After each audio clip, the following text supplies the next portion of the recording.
Okay, we're streaming out on YouTube and we're recording. Mary Lou comes along, we'll get her in on the meeting. So we'll call the January regular meeting of the town board to order. Do the pledge to the flag. I pledge allegiance to the flag of the United States of America and to the republic for which it stands, one nation, under God, indivisible, with liberty and justice for all.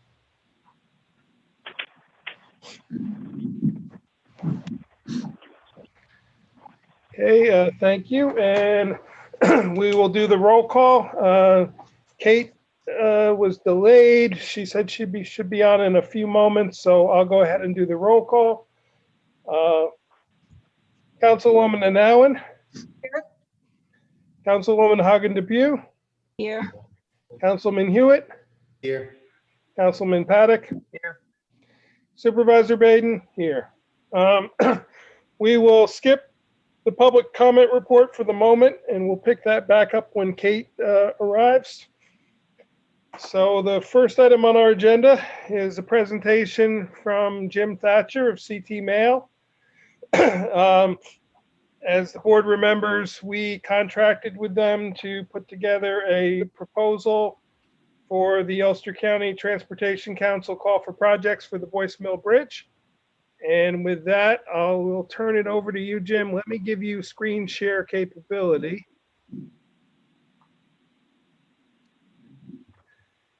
And we'll let you present, and then Jeff can answer any questions you may have for us, and we'll go from there.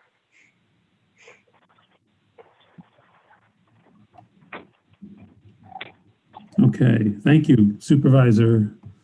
I don't know if that looks, that kind of doesn't look so hot.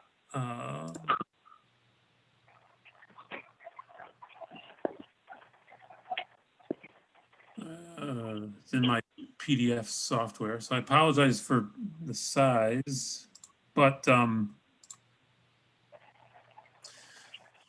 let me, you can at least, I can go through these bullets pretty quickly for Sure. you. Basically, this sheet, which I also sent to the supervisor ahead of time, just so he could pass it around if you. Yeah, I apologize. I didn't see the email until later, so I did not get it passed around to the board members. So, but to the board, I will send it to you after the meeting tonight. Okay, sounds good. Basically, very simple. The town engaged with CTML. We're based out of Latham, and we do have a Poughkeepsie field office or satellite office as well. We've been in existence for more than 100 years. And I think we've done some things in Rochester way back, going back. So we did a marketing piece earlier in the spring regarding the Bridge New York program that DOT administers, having been alerted that the state budget, the 2020 state budget, for what it's worth now, that budget's probably been obliterated, but that originally Bridge New York was going to come back basically on a 2-year cycle. And you guys put in an application for the Boyce Mill Road Bridge in 2018. And then the program takes a break for a year, and the governor did put in new funding for Bridge New York in the 2020 executive budget that was adopted. And right after it was adopted, or right before it was adopted, COVID hit. And so we all know that the state budget has, again, been pretty much shot to pieces for what it's worth. So Bridge New York didn't happen this year, even though it was in line to happen.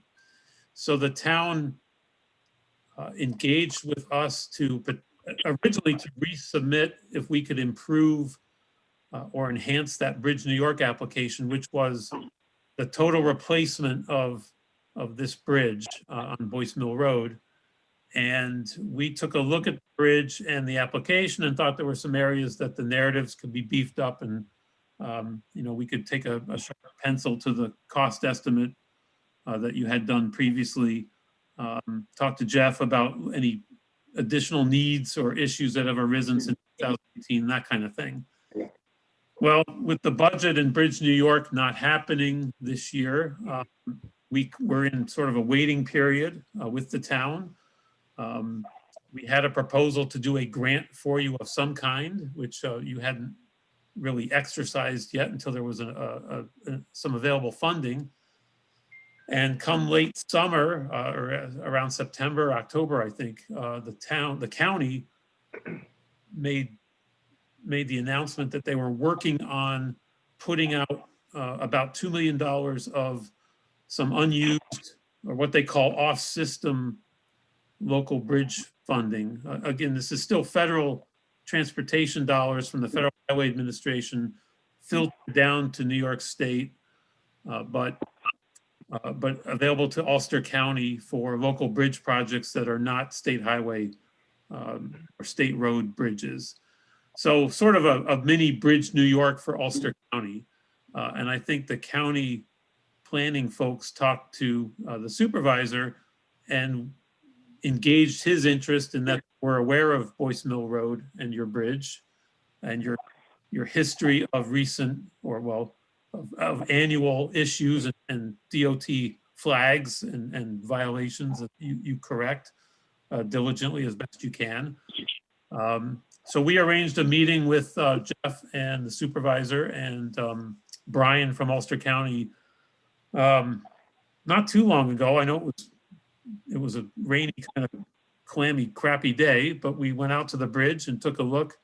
And I think the county was very interested in potentially funding this project if we could refine it a little bit and not necessarily do the full replacement, meaning from the abutments from the creek up. If we could do more of a rehabilitation for a little less than what they had to offer, so they could spread their money around. They seemed very interested. At least the vibe we got was that they weren't sure how many applications they were going to get for this fairly quick push of county money that they want to get out the door, because it's what they call it off budget or off system and needs to get obligated. So I think that was a very good visit. We had a lot of good input and feedback between my engineering staff. Jake Tennis is the gentleman that came with me, and Jeff, who was there. We watched more traffic go by than I expected, so you guys were right on the use of the bridge that morning, and how its weight limit restrictions are hindering use by a lot of heavier vehicles and school buses and things. So basically, with the county's advice that you shouldn't ask for $2 million because that's their entire pool for this round, and with my engineering colleague suggesting and talking to Jeff about some rehabilitation approach versus a full replacement. And I think what we're still looking at is basically replacement of the entire superstructure from the top of the abutments on up. So all new girders and guardrails, all new deck, no more timber deck. It would be, become a modern deck with new asphalt. It's just the abutments that if we can preserve what's there or repair without starting from scratch, we think we can save you a fair amount of money and have this grant request in the $1 million range, plus or minus a little bit. These funds are 80% federal, not as generous as the Bridge New York pot of money was going to be. But I think the supervisor felt that anything now, especially in this environment, which wasn't really predictable 8 months ago, is better than nothing, as long as this bridge continues to deteriorate and you just can't keep band-aiding it for the future. The deadline is next Friday, and there is, I think, a resolution on your agenda tonight to just authorize Mike being able to sign anything and submit that application if you are so willing. And again, very similar to Bridge New York with just a little bit less funding ratio, again at 80%. It's going to be a less cost than what you proposed before, but we're going to work hard to try to design something that saves underneath the superstructure from the girders on up, so to speak. I know that's not very technical language on my part, but we're on our way with preparing the application package for next Friday. So I think I'll stop there. And again, this sheet just has kind of what I went over in kind of a bullet format. So Jeff, do you want to add anything to that? No, he covered it all very well, so I don't have anything I could add to it at this point. Okay. Yeah, I think Jim spoke it very well. As he said, it is a 20% match by the town as opposed to with Bridge New York a 10%. But with Bridge New York, if the program were to come back around, which we don't know if it will or when it will, we're competing against bridges throughout all of the state. The good news with the county program is we're only competing against things within the county, which greatly increases our chances of getting this funding.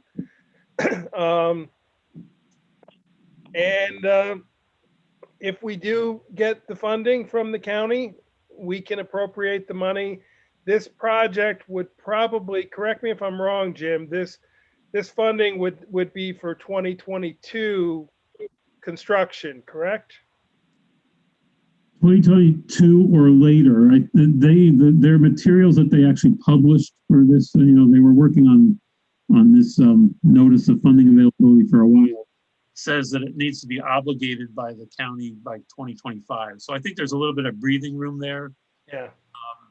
But we, or any engineering firm that you engage with to do the final design work, we would try to, we certainly would try to expedite that, keep it fairly simple and get the approvals. There is a little bit of environmental permitting. You'll be working in the stream bank. I know that some of that permitting was done before, but that's expired. So there's a little bit of upfront environmental work, but that comes with the course of any public works type project. So 2022 or 2023, depending on that design schedule and then approval of the plans for bidding. So I guess the point I was trying to make is we're not obligated to come up with $200,000 tomorrow. This is certainly something we can figure out how we're going to come up. If the money is approved, we will know the amount we're obligated for.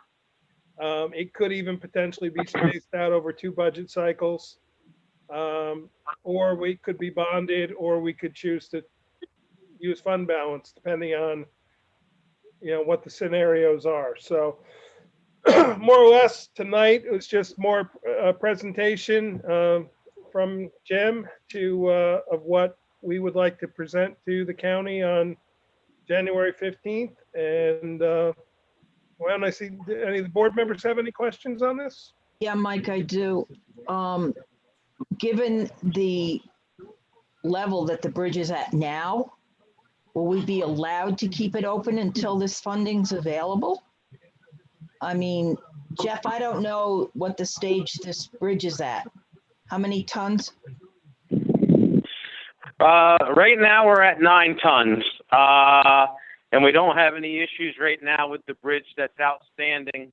It's been, Barry Mettenbach was certifying the bridge every year for 9 tons. The state is satisfied. I don't know when they're due to inspect it again, but we'd have to keep our fingers crossed at this point that they won't come along and they may give us one more opportunity to lower the tonnage, but that would probably be it. Right.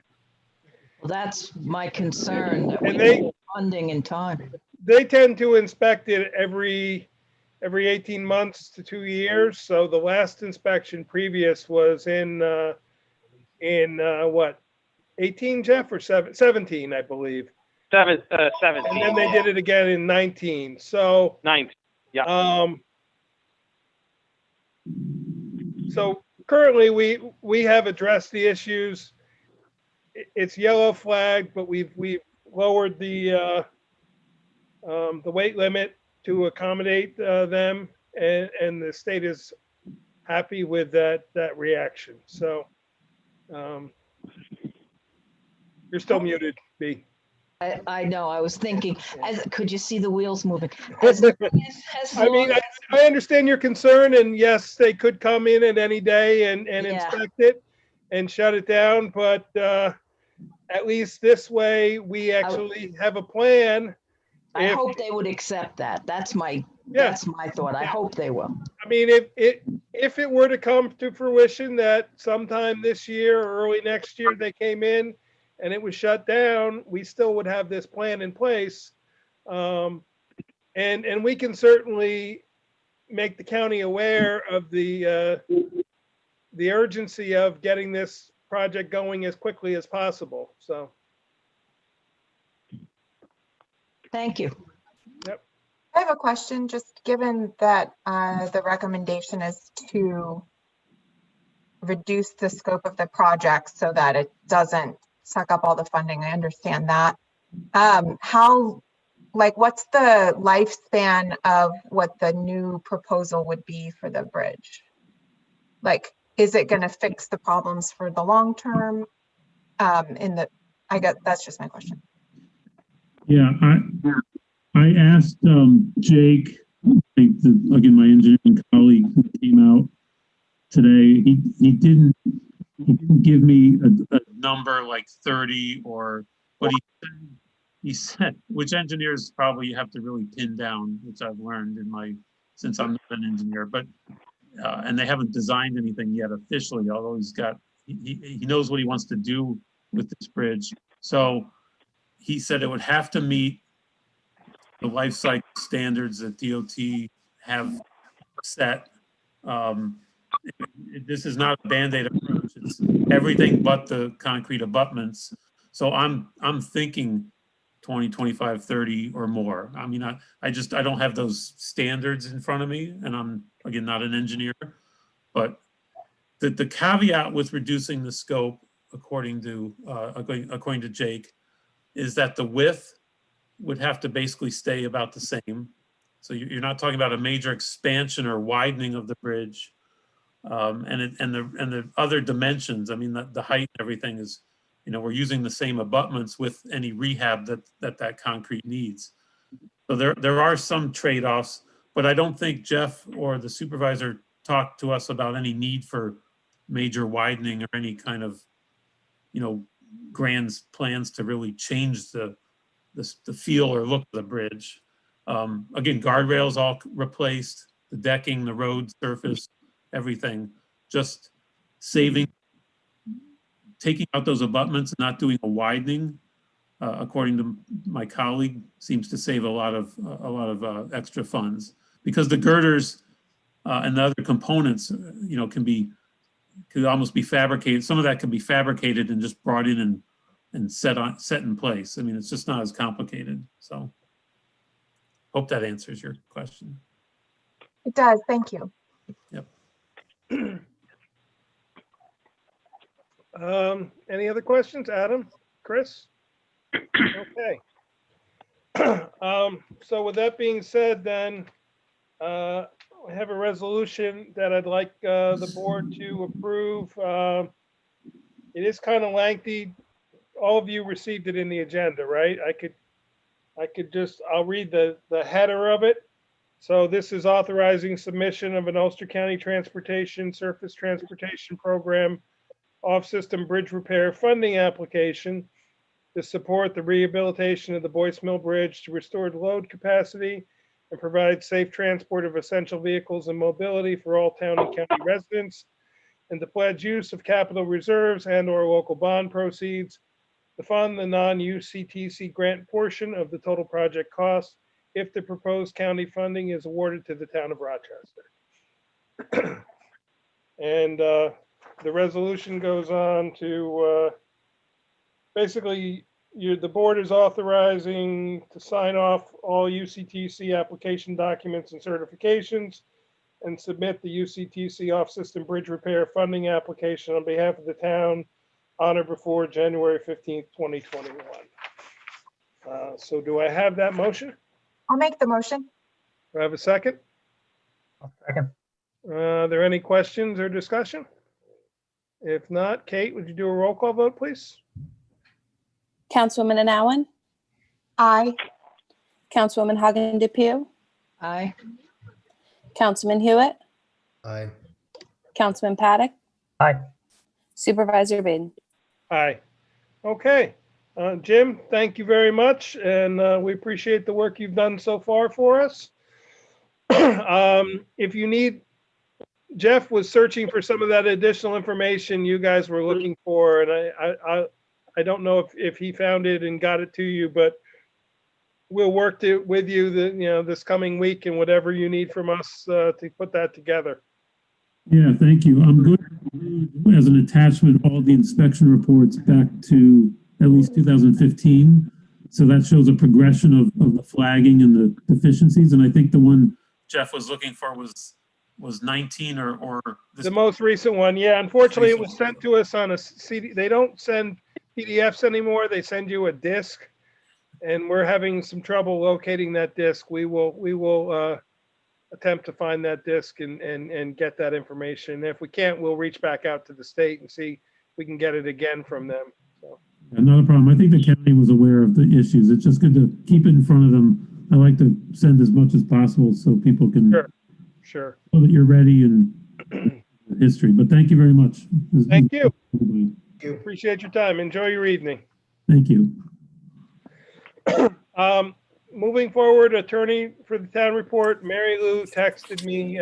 She is not feeling well this evening and will not be joining us. So she had nothing to report though to us, she said. Kate, did you have, we skipped over public comment for the moment. Did you receive anything? No. Okay. And do you have anything from a town clerk report standpoint? I don't know if you have in here the monthly report for December. No. I have that in the financials. Yep. Oh, you do? Okay. Yep. No, it's just been a crazy week already. So Yeah. And I said it the other night, but I just want to say it again. Thank you and your staff for all the work you do this time of year, especially. Tax time is crazy, and yeah. I know the next 2 months are really, really busy for your office. So we thank you. They sure. Oh, thank you. Moving on to the supervisor's report, the December 2020 report was filed with the town clerk. I emailed you each a copy. I added in our year-to-date expenditures and revenue. Let me screen share so the public can see it.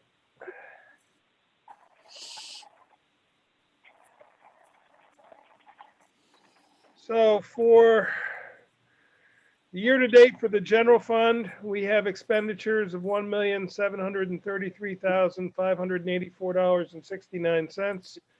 We have revenue of $1,694,359.94. That leaves currently a shortfall of $39,224.75, but with a caveat to that. Right after the New Year's, we received our mortgage tax check from the county of $128,958.77. And we received the town clerk's December revenue in the first week of January, which is $31,634.08. So between the two, we are now $120,000 in the positive, approximately. We also still have an additional large payment coming from the state, from Spectrum for our our cable franchise fees. And that is usually in the neighborhood of 110 to 120,000. We have no large outstanding expenditures that I'm aware of. There will be some smaller items that trickle in over the next couple months, but my suspicion is that we will end up at the end of the year with about $150,000 in the positive for the general fund. And that is without using any of the fund balance that we did obligate. We put 75,000 of the fund balance toward this year's budget. We will not need to use that. Highway is similar. Jeff has done an amazing job this year. Expenditures are $1,645,089.34. Revenue is $1,839,238.02. It gives us in the positive $197,148.68. Similar to what I said before, we've got a few expenditures that will trickle in yet, nothing significant. We don't have any larger revenues coming in, I don't believe, from highway. We did get our last CHIPS funding. The next one will not be until February. So, but we will be in the positive in the highway fund. About 150,000 is my guess as well, and that is again without using any of the 140,000 fund balance that we dedicated. So my estimate between the two funds, we will increase our fund balance by about $300,000. That being said, we have the Millhook Bridge and the Boyce Mill Bridge both looming over us, which would probably eat up all of that and a little bit more. But the good news is right there alone, we did come up with some of the funding for these two bridge projects. The revenue, the receipts from the town clerk's office, as I stated before, $31,634.08. The mortgage tax check, which is April through September, $128,958.77. That is about $28,000 more than we anticipated it being. We received a CHIPS reimbursement of $46,271.71. And then with the abstract 12, we paid general fund $95,069.88, highway fund $37,773.06, and street lighting fund of $416.69. So another very good year financially for the town, even with the COVID situation. The net amount in the highway reflects that 46,000. Correct. Thank you. Correct. That one is included. The mortgage tax and the receipts are not Are included. not. The CHIPS funding, excuse me, came in mid-December. So that was posted by January 31st, or excuse me, December 31st. The other two revenues came in right after the new year. And that is all. I emailed you the general and the highway fund monthly reports, copies of that. Also, I received good news from the assessor that in comparing our tax rate for 2021 to other municipalities, we remain the lowest town taxes in the county for the combined general and highway fund taxes. Marbletown snuck up on us. Last year we were, I think, 2 cents or a penny and a half less than them. We are 0.2 of a penny less than Marbletown, but we still have bragging rights of having the lowest town taxes in the county. So thank you all for the work we did on the budget. It's certainly reflected in that. And in comparison, other municipalities are double to 3 times. There are some that are almost 3 times what we're paying in town and general fund, in highway and general fund taxes. So monthly correspondence, I included for you in your packets some of what was received. The town clerk's report, I emailed you a copy of that.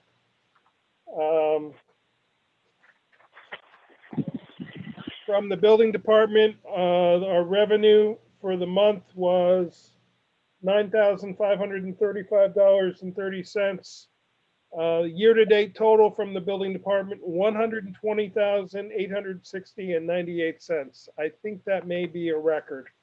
There's an awful lot of building going on in the town. Also, the increase of the ability of Becky to work more hours has definitely shown.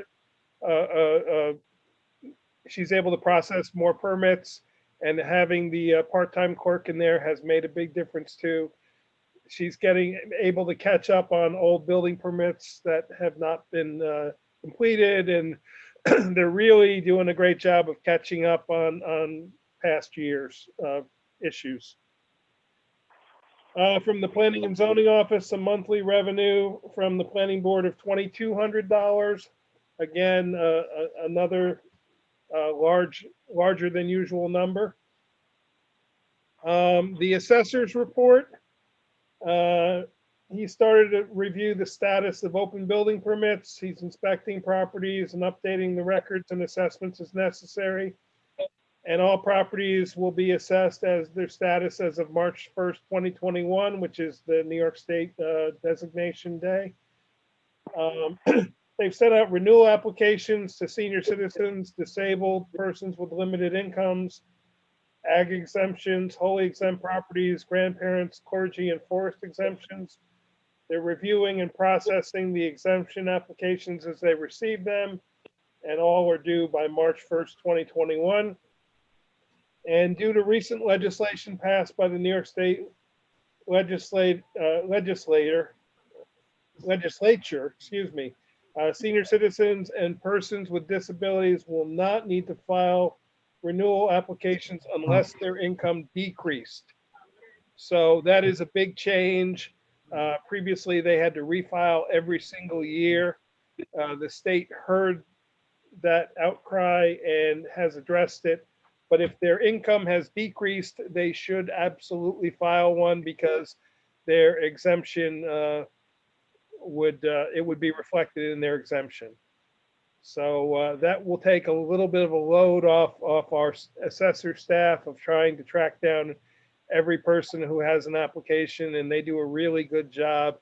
And I can tell you there's a steady stream of people knocking on the door these days coming in to do their applications. So we've got that pretty well under control. We did receive a letter from the Ulster County Personnel Department. This was a long time coming. We put in for this at the beginning of this year, beginning of 2020, excuse me. It finally got processed in December, and that was increasing our second deputy clerk to a full-time position.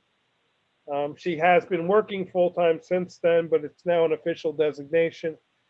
And then B, I also included the letter that we get from the State of New York Unified Court System about the internal audit that we must do of our finances in the court. You have done that for us every month. Do you want another board member to work with you on that like we've done in the past? I could see if Yes. anybody. Aaron did that last year, although I didn't see that today, Mike. It was in the packet that I emailed with all the financials and everything. I think I may Okay. have sent it either Tuesday or yesterday. All right, I will find it. Do Yeah. they give an end date to this? We must respond back by March 1st. I'm glad they gave us some time. I have most of the paperwork with me because I went in before Anne Marie left. Right. But we have the issue with the one clerk quarantined now. Yes. And I'm not going to go down there. I would ask Erin to work on it with me since she did last year. She has an idea of what it's about. I'd be happy to be. Okay. Yeah, I think we can put it off until the end of the month. As long as we get a report back to us by the end of February, so we could always approve your report at the February workshop meeting and then submit it immediately after. That's fine because I have verified myself with Anne Marie leaving.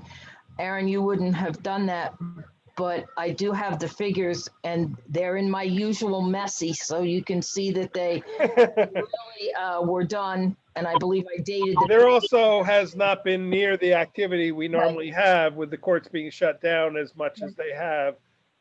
Some months we have had zero right, correct. transactions, so. And I would reflect that on the report as Yep. well. And I took all the records from the town that Karen had also and Great. got those together first. So I have Okay. everything together. I'm glad now because now I have it with the situation at the court. Yeah, I think previous years it was due, it might have been due February 1st. It appears this year they have Yes. extended it because it says please respond by March 1st. So, Aaron, in view, if you don't have a problem with this, we could go to the town hall and look at Karen's records rather than going to the court right now. It may not be feasible to go into the court right now. we Yeah. we'll take that in you know, on a sort of a day-to-day, week-to-week basis right now. So, Yeah, okay? Okay. okay. All righty, thank you. There are a couple other monthly correspondences that I apologize I didn't get them to you. I will. They were just some resident comments that came in. I will get those tomorrow and scan and fax them, or excuse me, scan them to you by email. It was just one or two. Normally, it's nowhere near the volume that we often have. There wasn't a lot of, I think because of the holiday and everything else, there was not a lot of correspondence for the month. COVID report, good news, the county is, the numbers are dropping considerably for the total county. We are down to, and I can bring it up on, are you guys seeing my screen right now with the COVID chart? Okay. I don't know if I can share an internet page, but I'll just read to you. So the county, as of last updated, oh, you know what? This actually is not up to date. This says last updated at 12/21. I don't think that that's correct. When I checked earlier today, we were at 71 cases, which is what the number is showing on this screen. I think this date is incorrect. It says that there are 1,864 cases. We were up around 2,200 for the county. So it does appear the number is dropping. Let me try to refresh and see if this gives me a different date here.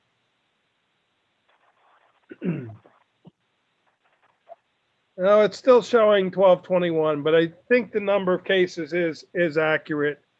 I just think that yeah, because down on the bottom it says updated as of 1/7/2021. So so it does appear that the cases are indeed dropping, which is a Mike, good. I can tell you that the one nursing home that I deal with has given Pfizer inoculations or vaccinations, whatever you call them, to their residents. Yeah, and I believe the other nursing homes have done the same. So the good news is though that it appears the wave, the surge that occurred sort of Christmas, beginning of Christmas into New Year's is waning. It is declining. We all just need to continue to be vigilant about mask wearing, hand washing, and social distancing. IT upgrade progress since December. We have the 2 new computers now in the town clerk's office. They are there up and running. Kate, do you want to just add anything to that? You know, the company is fantastic to work with. We've been working with Glenn the last couple times, and I just want to say that they are great, and they get back to you right away on things, and they explain things easy enough to you. He had our computer set up ready to go in one day. I think it was a great choice going with this company. Thank you. we kind of threw a little curve at Kate when I walked in her office and said, yeah, by the way, your new computers are in, and I know it's tax week, but they're coming on Wednesday." And she handled it very well, and they're great. He got her tax program up and running on both computers. They're very responsive. Kate doesn't have to go through me if she has a question or problem. She can just call them direct. This gentleman that she's referring to, Glenn, has become our assigned person. And if we call with a problem, he gets back to us pretty quickly. Usually within within an hour, sometimes a couple hours at worst, but we get a response back at least in the same day. And usually the problem can be resolved over the phone. We've had a couple minor issues that they had to actually come out to resolve. And we're going to now move forward with, now that we're into the 2021 budget, I'm going to identify the other computers that need to be replaced that we budgeted for, and probably do a bulk order, because if we do a bulk order, we might be able to save a few dollars by ordering multiple computers at the same time rather than ordering. I know we didn't ask them for a ballpark figure or whatever of equipment, but I know the bills tallied some 14,000 that we just paid. Yep. Do they have any idea of a ballpark of what we still have to purchase? Yeah, the computers are a separate. About 9,000 of that 14 we paid was the server, which we all approved. About 2,500 of it was those two computers. Each computer is approximately $1,250. They're on state bid, so we know exactly what the price is right now. So it's a matter of, I think it's $1,255 per computer, or $1,275, excuse me, because it was $2,550 for the two computers. They charge us exactly what, they're not making a penny of upgrade. It's exactly what the bid price is. We're just paying them as the middleman to put the order in and to, because they know better what to order than we do. I was going to say, we get the most recent upgrades to the equipment, don't we, that way also? Absolutely. And everybody, we're paying $10 a month for the Microsoft Office program, but we can have up to 10 users on that one license. If we probably will have to go into a second license, but we're going to be paying $20 a month versus what we were paying previously was $90 a computer for Microsoft. So $20 a month is $240. That would have been 3 computers in the old way. So we certainly are saving money in this process. And we're upgrading to Windows 10 Professional and to newer units with bigger screens. I'm ordering the largest screens possible, and everybody who has gotten one so far has remarked how much easier it is to do their work with these larger screens. So that's about it on IT. Courthouse renovations. The annex porch is complete. We did discover, though, we probably are going to need to look at putting a gutter on that porch. After the snowstorm, we observed that the water is running down onto the walkway. I sort of expected that would be the case. So we probably will have to look at getting a gutter installed on that. The little overhang over the front door of the main courthouse is in progress.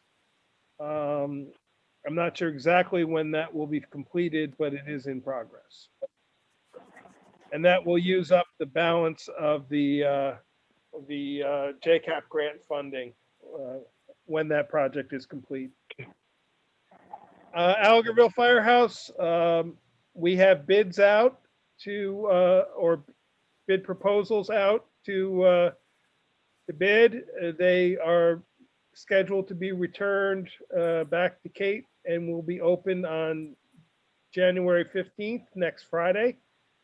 The good news is there's been quite a bit of interest. We had a pre-bid meeting earlier this week where I think 8 or 9 contractors zoomed in on the meeting. I believe the bid, I forgot how many Alfondre told us had requested the bid packages, but I believe it's in the 20s or possibly even greater.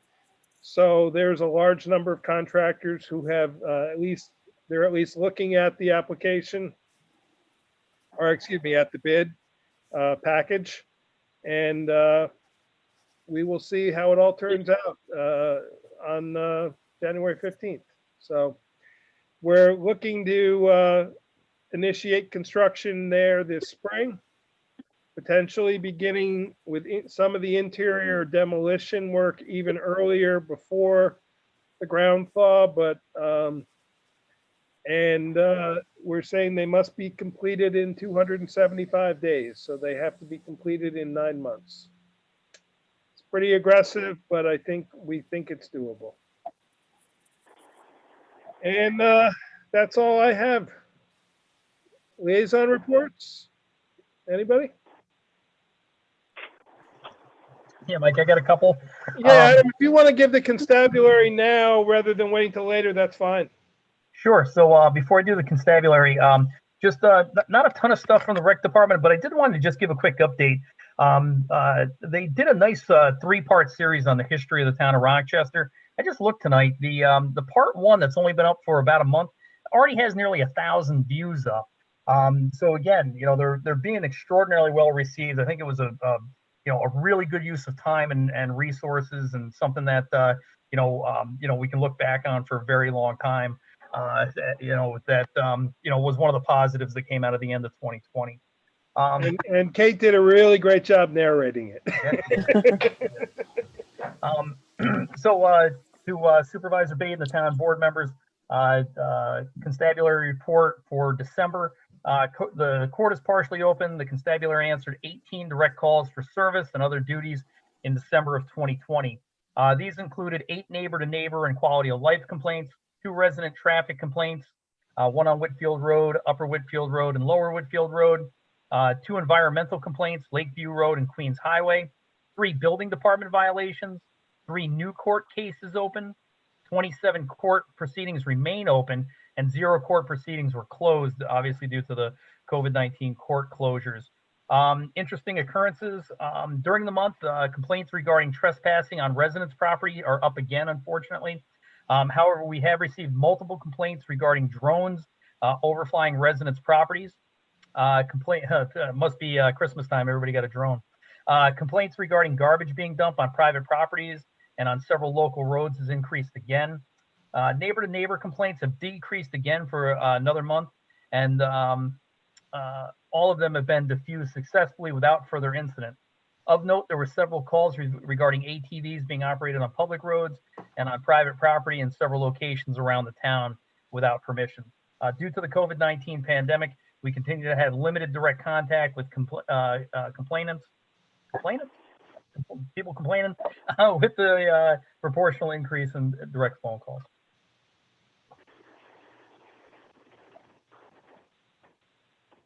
Okay, thank you very much, Adam. Anything else? Yes. Oh, from Adam or from us? From anybody? Yes, I don't have much either. I just had a couple things. One, we do have new staff coming in at the transfer station, and I've been spending some time there this week, and I wanted to say publicly on the record that we will be enforcing the rules and the standards that we've set forth that are listed on the website, including making sure that everyone is a permitted user with a current permit. And I worked a little bit with Kate on that, and we'll be working with the new staff on that to make sure that that is really easy for everyone to use and to check. So I just want to give the public a heads up that there will be more of those types of questionings coming when people use the transfer station. And Aaron, if I can add on the new transfer station permits that we normally have available January 1 were not available because, quite frankly, the printer that does them for us dropped the ball on us. And I have secured a new printer who will have them for us within 10 days to 2 weeks at the most. So we will have them. Today is what, the 7th. We should have them by, I'm hoping by the week of the 18th, but at very least by the week of the 20, by the end of that week, the week of the 18th. So yeah, and then we do have for anyone that does have an actual expired permit, where we have the ones that are dated 2020, 2021, and we're indicating, when those were purchased and circling the 2021 on those so that it's really clear for those people. So we have a workaround until everyone else's should be good until the end of the month, if they have a current permit. Guys, I'm sorry to interrupt. Where's the best place to purchase your permit this year? It's either at the town clerk's office or at the transfer station. You can do both. The clerk's office has more payment options than the transfer station. transfer station, you can only write a check. Clerk's office, you can pay by cash, by check, or by credit card. And then I also, this isn't town directly business, but the Little Ones Learning Center, which is one of our library programs that we offer, does have a fundraiser that they just opened up for a takeout dinner, on a Super Bowl takeout dinner. So that information for that is listed on their website, and they are a great service that our town has. And even in the COVID times, I think it's great for anyone who can support that program. And that's it. Thank you very much. My update is about the Environmental Commission moving forward on their speaker series this spring. They just are buying tote bags that are branded with the ECC logo and the speaker series. So they'll be announcing their speakers in late winter. That's all. Okay, and then B, do you have anything? Just on the court, I know that the judges have been trying to play catch up as much as they can.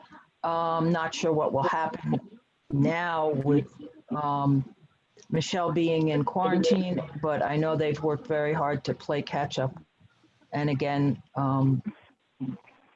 I don't know how that will affect the cases going forward. I know they have been continuing I believe the plea by mail for anybody who is able to plea by mail through the prosecutor. So, and that seems to be working to resolve quite a few of the cases. Correct. Okay. With all that said, I'm going to segue into Chris. Let me give you screen share capability. And you can share on the Watershed Park. Chris had emailed us the report, but I wanted him to sort of present it. Thank you. You have to stop your share, I think. Oh, I'm sorry. Got it. Thank you.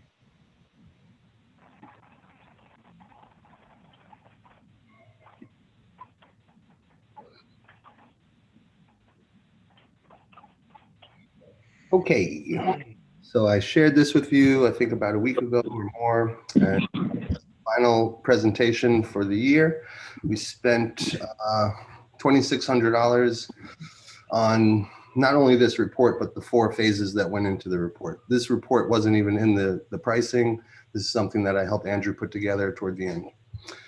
So you can see at lot 1 at the top, this is the property we're talking about, the 34 acres, and the lot 3 and lot 2 are where the solar. So our goals are to connect with nature, have awareness of cultural history, encourage wild meadows, plantings of valuable tree crops, and an agroforestry demonstration. This was the original proposal with the phase one progress, and this presentation will cover each of these phases, including the background research, the walking and assessing the property, and assessing our needs for planting, signage, sitting, and observation areas. So we determined this land has not been logged in over 80 years, and many of the bigger hardwood trees are 200 to 300 years old. A truly rare ecological asset for the town to appreciate, preserve, and protect.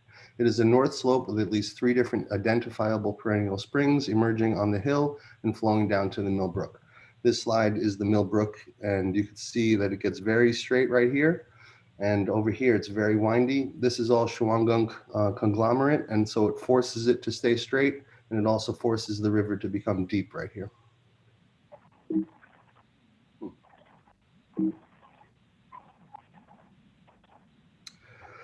This is one of the 250 or more year-old white oaks. It's hard for 4 people to get their arms around this oak. This is where we're recommending the parking to be near, because we don't want cars to be near the root system, because that can impact the soil, and impacting roots this old could kill the tree. So the parking will be far enough to protect it, but to appreciate it, with maybe a picnic table. It's pretty amazing how many times it's changed direction up at the top. It's each of those is probably the size of some other full trees. They are. One of them fell down. The one behind my wife there is a branch, and it's like as heavy as a regular tree. Yeah. This is one of the red oaks, which are not as wide as the white oaks, but they're far taller than the white oaks. There's at least 10 very mature red oaks. And these slopes are so steep, I think that's why the really old trees weren't cut. Some of them were too hard to get to. Bye, Eli, have a good night. That's the Millbrook in the background. And then we're thinking we want to encourage, with the trail system, people to see unique specimens. This is a catalpa that is growing in a very interesting way, and it might be a good sitting area. This is one of the winding areas, and you can see in the background all the white bark. There's at least 100 very old sycamore trees. So I call this the Sycamore Peninsula. I spent many days here and many hours getting to know each ecosystem on the property. And this I call the Sycamore Patch. This is where the Shawangunk conglomerate starts to make the creek straight. This is where it starts to, this was an old farm field in the back, down the slope, which we'll get to in a second. But this is where it starts to get dark and spooky. So the property has a lot of characteristics to it. There's the dark and spooky part. There's the water parts.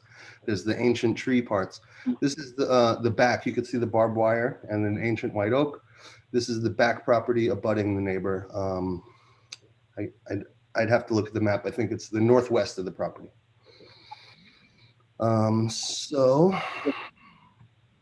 We were determining where signage and switchbacks could be. Where we would cross little creeks. This is a spring that comes naturally off of the creek, and farm uses in the past had filled the spring with soil, and that forced the water to change. And it's got so many educational opportunities because of the human interactions. So this is the suggested trail that we've come up with. I have to move my people off my screen a little bit. Okay. So you'll see where the solar arrays are, and we talked to Borrego about making a bike trail. So you see here, this is the big white oak, suggested parking, and this would be a picnic area with barbecues and sitting areas. And we made a dotted trail, which is, oh, actually that's the fencing. There would be a bike, hopefully, if with Borrego support, a flat bike and pedestrian around the whole solar field, which is a unique use of a solar field, because then we have a flat, easy trail. This is more rugged and difficult. So this would be the entry area with a kiosk, and that's where the primary information is, with more information about all the locations in the forest. So we would suggest entering here, and not everyone's going to want to do the whole property because it's very large. So we suggest going across here without crossing the creek, and many people will do this trail because it's very beautiful with mature trees. Others will choose this one. And this is an area for nuts, berries, blueberries. I have a list of suggested plants. Other people who like hiking more can cross this area and do the whole huge loop.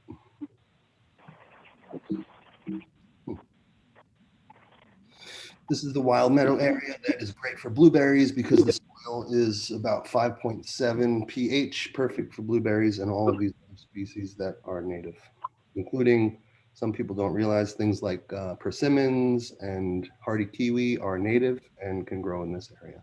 A lot of good fruits. This is a heart nut. We are thinking about the nuts that exist on the property. One is called a butternut, and the nuts are about 2 inches long. There's 2 huge butternuts on the property. It's a very unique tree for the region. So the butternut and a heart nut combine to make a very nice, healthy nut. This is a manicured way of using chestnuts because, like Brian Drabkin, you may remember, Brian was a big supporter of the American Chestnut Campaign and bringing that back. I do. Yeah. There's a stand of them up in Sherburne, New York, up where my sister is. When I go up there, when I can get up there again, I plan to go there. They survived the blight? They have been, some of them are native and some of them are the new, I want to say, recultured, if you will, recultured with a different species mixed with it. I don't know what the. I think they hybridized with the Chinese chestnut to get rid of the. They did. So this is something Andrew has done in the past where he brings educational groups who can pay us. This can be an income stream for the town. Rondout, local colleges, Riverkeeper can contract us to teach about our local waterways and our streams. There's a lot of great springs that have potential for education, and we can tie it into the whole Rondout Reservoir and the watershed in general that all leads to the Hudson. And this would be the type of education we're talking about. How does this property tie into everything? This is a panoramic, panoramic? Yeah, of most of the bends of the river. There's a lot of bends. It gets really early. And we believe that young people will enjoy learning about all the edibles on the property. This isn't our property because we don't let people go there except my wife. And but this is other projects Andrew has done. It looks like they're learning about ginseng in this property. This is ramps, and we have a lot of ramps on this property as well. We wouldn't allow people to take our plants, but we can educate around them. This is the straight part of the river, and it's really, even when the river is low, it's about 2 to 3 feet. So that is the assessment that we've put together, and we had a great time out there. Erin came out once. We had a nice stroll with Madeline, the chair of the ECC, and we're hoping that we can move forward on phase 2 in 2021. This was really an assessment to get to know the property and create a suggested trail system.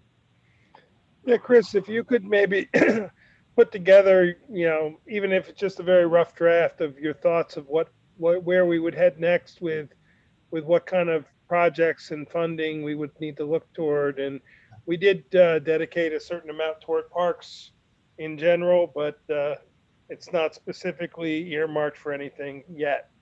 Great. So my goal is to make sure we take it slow so we don't surprise anybody and not moving forward on anything. I want to make sure we do the research and share with our neighbors. I spoke to Andrew today. We're going to think about what a phase 2 would look like. Okay. Phase 2 to also address any questions you all have, or if you hear anything from the community, please let me know that we can think about how phase 2 can address anything. In what phase would you consider us needing to address the stream crossings? I see there's 2 proposed stream crossings in that concept map. So that would require us reaching out to DEC and formulating a plan. Yep. So if we had people on the property, it could start with the trails on this the river. But I see phase 2 as starting to look at state funding, like that Greenway grant that we looked into. They said the park wasn't far enough along for them to fund, although they love the idea. Right. Like you said, Mike, it was a very well-written grant. I think I spent about 10 hours on it. We had all the support letters, the photo support, and they liked it.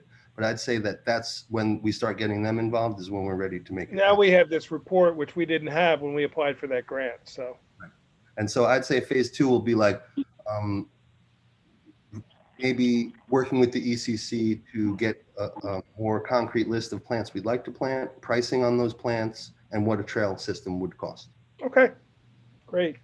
Chris, I You have a might- couple. Go ahead, Mike. You might want to pick Rick Jones' brain a little bit too. He brings a lot. You know, he's a former ECC member, but being he was a volunteer at the New York Botanical Gardens for a lot of years, and I think he still continues there. And he knows a lot about this kind of stuff. So I remember when we walked the solar properties with him, he was very knowledgeable. yeah. Thank you. I'm sorry, Beat. Go ahead. That's okay.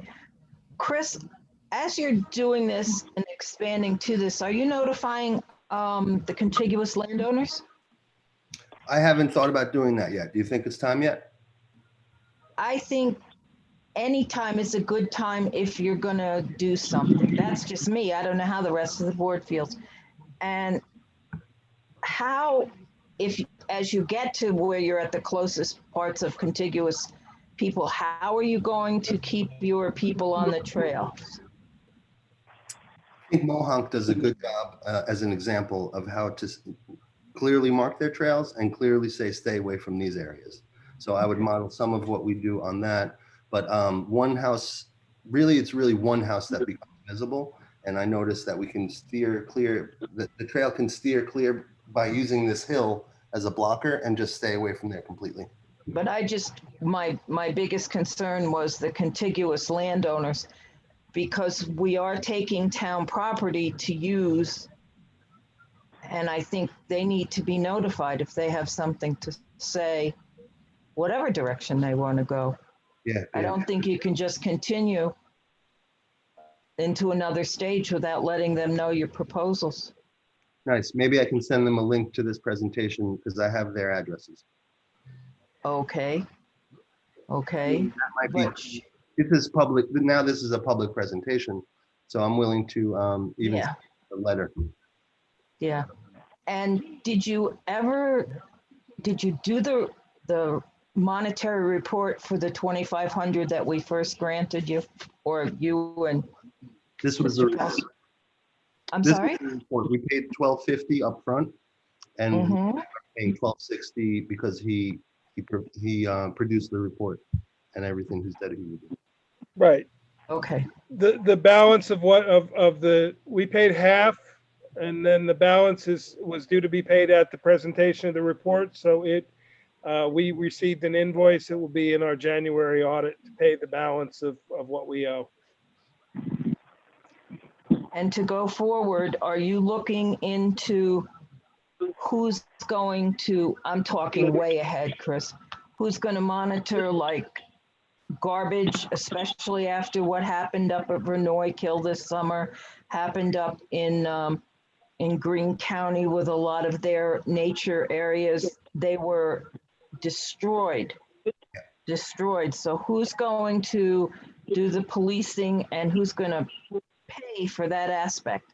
This is maybe your stage 4, 5, or 6. I'm just asking the question now. Yeah, that's a great question. I've spoken to the ECC about their desire and ability to be a steward of this park. So, being aware, being present, showing up, making sure things are clean. But that's a simple solution. No, I didn't quite understand. So they would go in there and pick up these, take their handy dandy little bags and go in and pick up whatever garbage was there? Yes, but I Is think that the plan? but I think part of our education, I saw some good signage recently, because so many people from outside of our area are coming and leaving garbage and polluting. We need to educate people. So one part of the narrative that I wrote is we could have an entry booth that's free for all Ulster County residents. People from outside the area pay a small fee, and that can bring in a revenue stream for the town to pay the person in the booth. Actually, all of Mohonk's booth people are volunteers. They just love the park. And then we can have a revenue that supports the signage, the cleanup, and have a garbage at the exit. See, we have a lot of experience with this with the rail trail already. And I mean, I'll tell you, we get hundreds of users on the rail trail every week, and we don't have a garbage problem on the rail trail.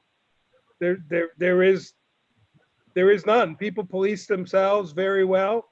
When we did the cleanup of the rail trail a couple years ago, the biggest thing we were picking up was tires that had come in from when the Rondout flooded, that had come down from Kerhonkson, and the same tires that we're still picking up out of the Rondout. But and some of them were tires that farmers had used on neighboring properties to weigh down tarps and things that ended up straying onto the rail trail. But for the most part, actual new garbage on the rail trail was almost non-existent. It's not the issue that it may be thought of as existing. I think the biggest issue I'm slightly concerned about is covering our insurance for the property. So actually the main use of that income could be to cover our insurance.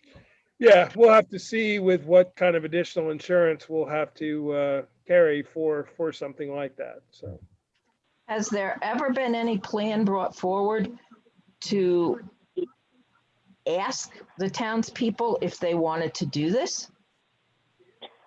To have another park? I'm not sure what you mean. Well, being it's town-owned property, okay? Have we asked the townspeople what they feel, I'm sorry, about having another park in town that then has to be somehow maintained, like you said, maybe with the ECC or somebody, but we are still liable to maintain it. Along with the insurance, we are now asking taxpayers to pick up another piece of property, which would make a bill, make another expenditure for the town. How are we answering those questions? Well, I guess I would answer your question with a question. Have we ever asked anyone if they knew we had 34 acres that we own that's just sitting there? I don't know. I mean, I've known it because I've lived here all my life. Did I know the actual acreage number? No, I would have guessed. I would have guessed and been pretty close. But I guess right now we don't have it. You know, we're taking this one phase, one step at a time. I know. But my point is, there is no cost right now other than what we've outlaid. I understand that, but just people living here who may have opinions on how the property should be used. We asked about the solar panels. Love to and hear. now I'm asking about this. We went to referendum on the solar panels because we had to go to referendum on the solar panels. We didn't really ask about the solar panels. But to answer your question, B, I'd say I'm excited to hear feedback. And as soon as we have that opportunity, I'll make sure we move forward on that. I guess where I'm going is I would rather get the feedback without forcing something. That's what I'm saying. The referendum came about for whatever reason it did. I know all the reasons that it did. But again, I'm asking, wouldn't it be better to be up front with the townspeople and say, we're working this, we're only in stage 2 or 3, as the case may be, but how do you feel about this for property that the townsfolk own? Yeah. Can I ask you a quick question? And maybe this is me being isn't that the purpose of our public meetings and advertising this and, you know, a welcoming public comment for everything we've done? I mean, this has been going on for the better part of a year now. We haven't got I haven't seen a written comment. Nobody's, you know, asked me about it. Do we feel like we need to make a bigger deal out of it than anything else that we're doing? We also have our comprehensive plan, which talks about increasing parks and increasing recreation opportunities. I mean, we're following what our comprehensive plan states is our goals for the town. So, and that was put together by the residents of the town and talked about by the residents of the town. We had 5 very well attended public meetings on the comp plan itself, and then prior to that, a bunch of other public meetings. Actually, Mike, you're doing a little update on the rail trail soon, right? I've noticed the two new Ashokan parking areas. They're always full. They always have lots of great people coming to the area using the trails. It's a popular use. I can even take that one step further. I got told last night at the county planning board meeting that that Ashokan Rail Trail has been nominated for a national award for new trails. I don't know specifically what the award is that it was nominated for, but and has had 200,000 visitors in 1 year. So That's cool. Is that the one up toward Boyceville? That end of Yeah. the trail? Is that where you're Yeah. speaking of? Yep. The one that goes along the reservoir, parts of the reservoir. Yeah. So I think I'm excited about this project. I know that you've spent a lot of time on it, Chris. And I also think, I think also to B's point that when we're working on this and the plans start to form and we start to really like figure out what we're doing, having a public town hall to present the information to the public, Mhm. I think would be fantastic, so that, we want this to feel like everybody's park. And I think we're all open to that, and we don't want it to be anything that's controversial. So I Right. think we can do keep everyone in the loop. Right now, it seems like we don't have much of a plan. And I think moving forward too, like, I think I'd like to see some more specifics, like maybe when we're establishing some of the next phases and we're allocating funds and reports, like we can maybe get a little bit more specific for what we're looking for, so that we're getting the most out of the funds that we're expending. Well, this phase one was to identify what was there, which Chris and Andrew achieved. They went and viewed the property extensively and came back with this very good report of, things like 300-year-old white oak trees, and which many of us probably knew were there, but now we have mappings of it. We have it's a very rough map at this point. It's a fluid map, and then it's going to change, but Also, we Mike, have like our starting point. I mentioned briefly to you the other day that I took over 100 photos, maybe 200. And so this is just a taste, and I could improve it if anybody wants. I also love the idea, like of putting a trail around the solar, if that's possible. I just love that. Like, I think it could be really great. So, And it has Catskill views and Shawangunk views. Yeah. Thanks, Aaron. Okay. I think the best thing to nip any rumors in the bud, start having conversation with different people, get different perspectives. I think people, I think it's a great idea. And I'm sitting here picturing different signs, and maybe you could put the miles on it and name each trail something different. I think it's a great idea. And I do think, I would think people would like to see town property being used for all different activities rather than just sitting there for a solar field. So I think if you get the conversation going, it might be a more positive Right. outlook for residents than just all of a sudden we're getting an education park and no one knows what it is. That's exactly what I'm saying, Kate. Yeah. The So just sooner get- you bring the community into it, you'll get a better positive spin than if you spring it on them in stage 3 and they're going to say, well, I didn't know about stage 1 and 2. When did all this happen? Right. Great points. Thank you, Kate. Yeah. Well, we had to get to that stage first. We had to Right. know what we had before we could present to them. So Oh yeah, absolutely. thank you. I'll Thank tell you, Andrew, Chris. actually, I think phase 2 should incorporate a public process. Yeah, absolutely. And hopefully someday we will be lessened with the COVID when we can actually all meet in person. Thanks, everyone. Okay. That being said, segue straight into, for me, I sit on the Ulster County Trails Advisory Committee. There's three county public officials on it.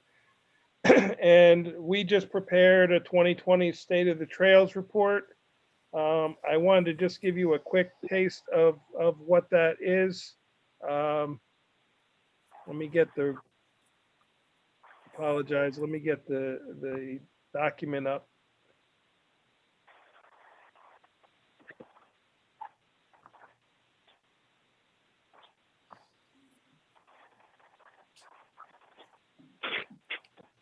Sorry, my email telling me all these emails I got while we're on Zoom meeting. Apologies.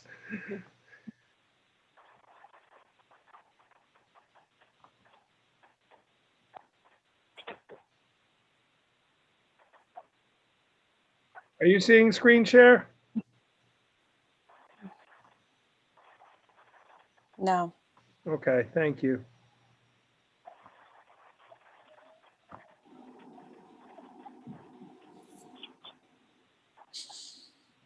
Okay, now you can, right? Yes. Okay. Let me just see what happens if I do. Well, I'm not going to try. Apologies for the background. I know if I close that out, I think it might close out the Zoom. So I'm just going to scroll through this. This is a report. The committee is required to do an annual report back to the legislature. We decided this year to go a little further than usual and do a little bit more of a report. So we wanted to just sort of share some of this photography. There is a recap of all the trails in the county. In 2019, the county added 20 new trail miles with the opening of the Ashokan Rail Trail. These are some of the really important numbers that are there. 75 miles of non-motorized shared use trails completed with a potential of 123 miles. 20 miles opened in 2019 with 4 different trail corridors. 12.4 miles of new trails are in the planning stages and could open by 2021. 5 miles of the U&D corridor between High Mountain and Big Indian are studied for a corridor revitalization study. 12 miles of the Wallkill Trail from Rosendale to Kingston are being refurbished by the Open Space Institute and the Wallkill Valley Land Trust. And 9.6 miles of closing 4 gaps resulted in continuous trail from the city.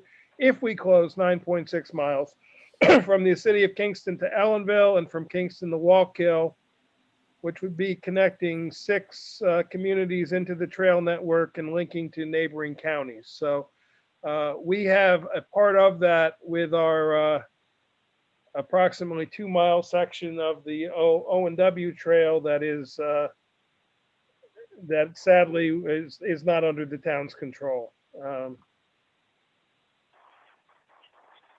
This is a map of the county's trail system. The red is future trail area. You can see there's a down in the bottom on the O&W, excuse me, section, which is number 2. We have this section here in Rochester, which is between Lucas and Town Hall. That's our goal, to try to work to close that up. There's sections down in Wawarsing that need to be closed up, but currently from our section in Lucas, you can go all the way to Kingston. And many people I know utilize these trail systems and ride their bicycles to work, even in the wintertime, through using these trail corridor systems.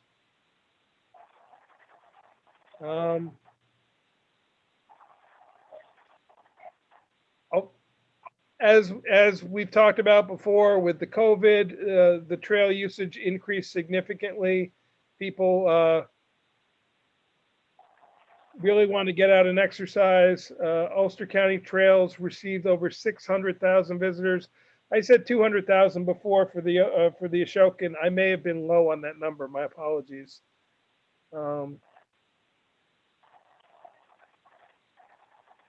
There's 75 miles of communities serving rail trails.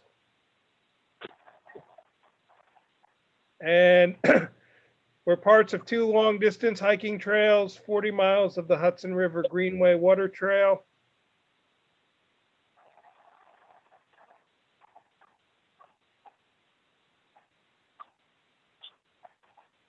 I think this shot, this is the cover, excuse me, this is the center of the document. I think it's a pretty amazing picture of the Rosendale trestle there showing the use.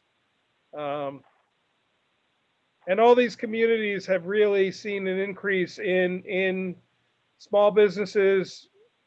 People who utilize the trails are using small businesses along the trails. It has opened small businesses along the trails. There's a little cafe in Rosendale right at the rail trail that was opened that was doing great business. I think it probably in the winter it has closed down, but in the summer, spring, and fall, it was doing great business. The county's estimated that the county brought in $10 million from spending by rail trail users. And that's essentially it. So I just wanted to share that with you. I will share the link with you for anybody who is interested. If you're involved with any groups of people that you think might want to see this presentation, please share it. They are printing some number of these, but with the cost of printing and the cost of printing all the photos, it is pretty cost prohibitive. So it's going to be made available online as best we can, this report. But thanks for taking the time to let me share it. Jeff, highway report. Have you got anything to report?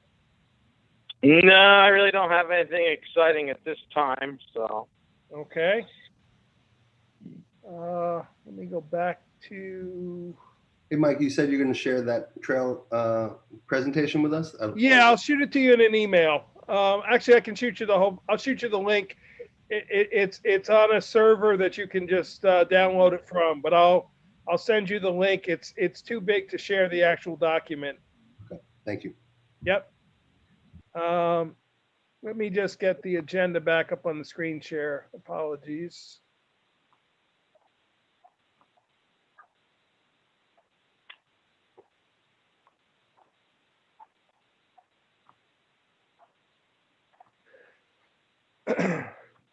Okay, so highway report, constabulary report, we've already done. That leads us to resolutions. First resolution, town board accepts the minutes of the December 3rd, 2020 regular meeting. Excuse me. The December 9th, 2020 public hearing and the December 29th workshop meeting. Do I have that motion? I'll make the motion. Do I have a second? I'll second. Any questions or discussions? If not, roll call vote, Kate? There's just one little edit that Kate said she'll fix tomorrow, which Okay. is spelling of Magna 5. Okay, so we'll thank you for catching that, Aaron. So we'll do it as amended. Yeah. Okay. Councilwoman Allen, Aye. Councilwoman Hagen Depew, Aye. Councilman Hewitt, Aye. Councilman Paddock, Aye. Supervisor Baden. Aye. Next, I emailed you all this afternoon the highway fund budget modifications I'm proposing. So the town of Rochester Town Board authorizes the budget officer to make budget modifications to the 2020 highway fund as presented. Make the motion. They do proof out. There's no change to the total amount. It's just moving money from fund to fund to balance our budget. Do I have that motion? I'll make the motion. Do I have a I'll second? second. Okay, are there any questions on it? I could bring it up on the screen. Or I don't know if all of you got a chance to look at it. I know I sent it out late in the afternoon. Apologies on that. I looked at it myself. I think Okay, it's good to go. okay. Roll call vote, please, Kate? Councilwoman Allen, Aye. Councilwoman Hagen Depew, Aye. Councilman Hewitt, Aye. Councilman Paddock, Aye. Supervisor Baden. Aye. Next, and my apologies, I missed this reappointment at the organizational meeting. The town board reappoints Ron Lapp to the Board of Assessment Review for a term to end 9/30/2025, and requests the town clerk notify Mr. Lapp of the oath of office requirement. I'll make the motion. Do I have a second? I'll second. Any questions or discussion? The reason it's 9/30, that's New York State. Board of Assessment terms run October through September by state law. So, roll call vote, please, Kate? Councilwoman Allen, Aye. Councilwoman Hagen Depew, Aye. Councilman Hewitt, Aye. Councilman Paddock, Aye. Supervisor Baden. Aye. Next, this is another reappointment. I had received a letter from Judith Karpova. It had not made its way toward the bottom of my paperwork, and I missed her request. So the town board reappoints Judith Karpova to the Environmental Conservation Commission for a term to end 12/31/2023. Requests the town clerk notify Ms. Karpova the oath of office requirement. I'll make the motion. Do I have a second? I'll second. Roll call vote, please, Kate? Councilwoman Allen, Aye. Councilwoman Hagen Depew, Aye. Councilman Hewitt, Aye. Councilman Paddock, Aye. Supervisor Baden. Aye. Next, the town board, upon recommendation of the highway superintendent, establishes an application fee of $50 for the review of all driveway permits effective January 1, 2021. This was planned, and again, it should have been in the organizational meeting and was not. I'll make the motion. Do I have a second? I'll second. Okay, any questions or discussion? I have a question. Do we currently have this anywhere? We do not charge anything for driveway permits currently. We do them for free. Jeff, you can speak to this, but I believe we're one of the few, if maybe not the only town that doesn't charge. Yeah, the last I knew, we were the only town. Matter of fact, a lot of people that do call me or call Tina about driveway permits are very shocked that we do not have some sort of fee. So that's why, and we get inundated with driveway permits anymore with the way things are. So I thought maybe we ought to apply a little bit of a fee for the time that it takes myself and Tina to go through them and to get them back to people. Thanks, Jeff. You're welcome. Okay. Roll call vote, please, Kate? Councilwoman Allen, Aye. Councilwoman Hagen Depew, Aye. Councilman Hewitt, Aye. Councilman Paddock, Aye. Supervisor Baden. Aye. And then finally, I'm asking for authorization to supervisor to seek quotes for a fire alarm and monitoring system for the town hall and highway garage. The resolution is upon recommendation of the town insurance carrier. The town board authorizes the town supervisor to advertise a request for bids for a vendor to design and install a fire alarm and monitoring system for town hall and highway garage as per the specifications. Bids to be delivered to the town clerk via electronic means only. Bids to be opened on February 3rd at 2 p.m. I'll make this motion. Do I have a second? Second. Okay. I put together it's a 2-page proposal right now.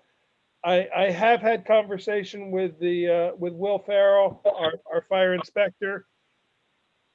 He is going to get me some additional specs that should be in that. So I'm actually going to ask that we amend the resolution, that we allow the supervisor to add the specs as provided by the fire inspector. So who seconded that? Chris did. Okay, Chris, will you accept that second with Yes. that modification? So with that being said, this is going out. We probably could have done it for quotes because if the total bill is less than $10,000, we could do it under quotes. But I decided to put it out to bid in the event, because if it did come above 10,000, then we'd have to re-advertise it, redo it. This is something that our insurance company really wants us to have in the highway garage. It will keep our premiums lower if we have it. Otherwise, the cost of insuring a fleet of trucks with no fire alarm system could increase considerably in the future. They've been pretty good about it so far. Mike, do you want to change the word quotes to bids in the title? Yes, thank you. I appreciate that. And I'm fine with that on the. Okay. Thank you very much for that. Any other questions or discussion?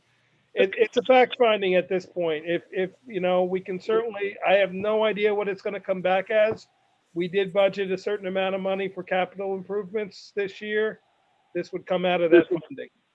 Okay, Like, when we were up at the newly elected official training, they talked about what a nightmare it is to have a town garage burned down and the loss of millions of dollars in equipment, and more importantly, how it exposes the town, during especially during emergencies as as small as snow as much as a hurricane. So, like I said, I'm glad to hear we're doing it.